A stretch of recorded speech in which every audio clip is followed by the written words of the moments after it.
Good morning friends. दयासा classes में आप लोगों का स्वागत है। आज हिंदी इंग्लिश ट्रांसलेटिंग क्लास का पहला वीडियो है। आप लोग इसे मन लगाकर देखेंगे। इसके माध्यम से हम लोग इंग्लिश सीखने का प्रयास करेंगे और बहुत सारे ऐसे बच्चे जिनको इंग्लिश में दिक्कत हो रही है उससे बहुत ही ज़्यादा फ़ायदा मिलेगा। अगर वीडियो आपको पसंद आए तो लाइक कीजिएगा, मेरे चैनल को सब्सक्राइब कीजिएगा और शेयर कीजिएगा। तो मैं शुरू करता हूँ।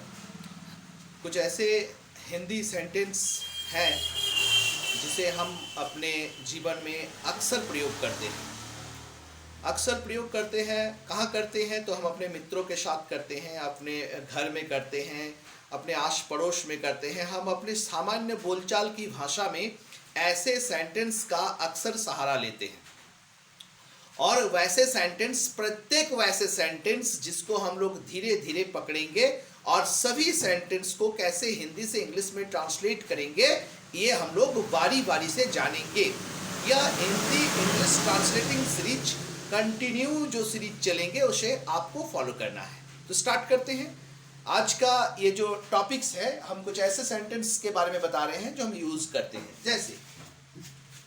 जैसे राकेश पढ़ते रहता है, वह गाना गाते रहता है, तुम लोग कहानियां लिखते रहते हो। ये इस प्रकार के सेंटेंस हम लोग सैकड़ों इस प्रकार के सेंटेंस को लिख सकते हैं।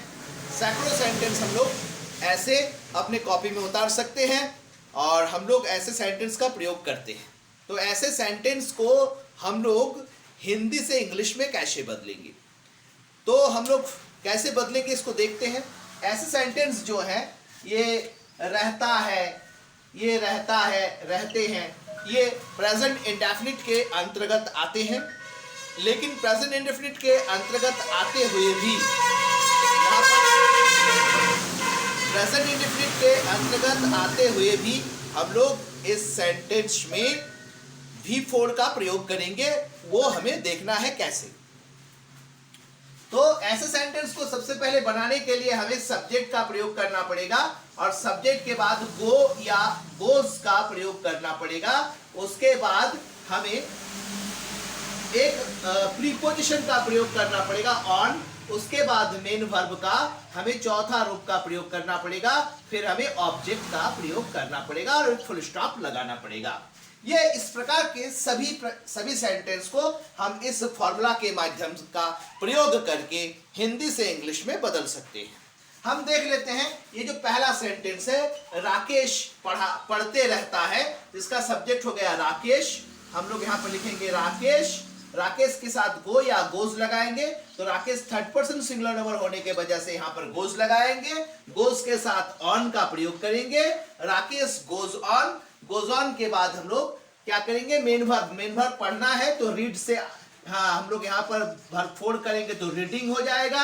रीडिंग के बाद और कुछ भी नहीं है ऑब्जेक्ट, तो ये सेंटेंस हिंदी से इंग्लिश में बदल गया। Rakesh goes on reading.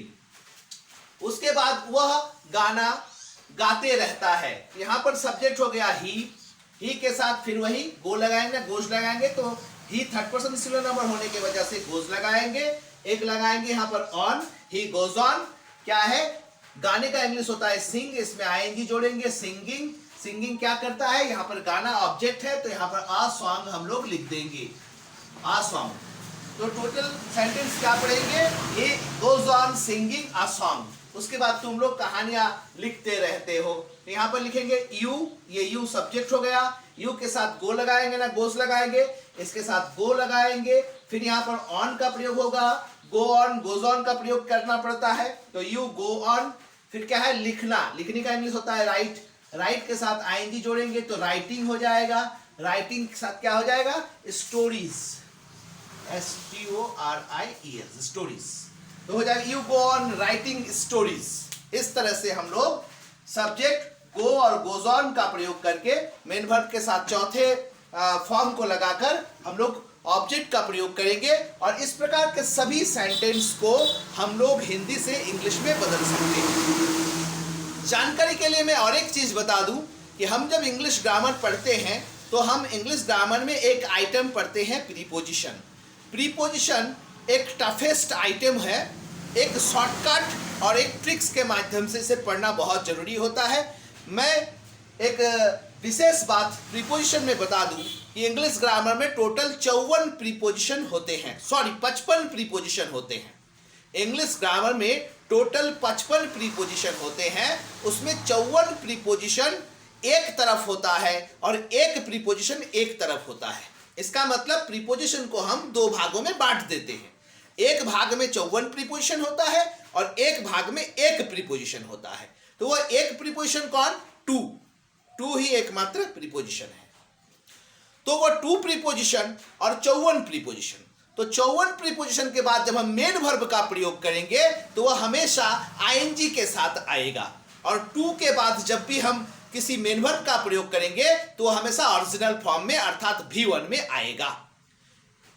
बस, और इसमें विशेष जानकारी की आवश्यकता नहीं है। हम ऐसे हिंदी को लिखेंगे और इंग्लिश में ट्रांसलेट करेंगे और हम लोग फिर एक वीडियो कल बनाएंगे दूसरे टॉपिक्स को लेकर। बस आज तक के लिए यही।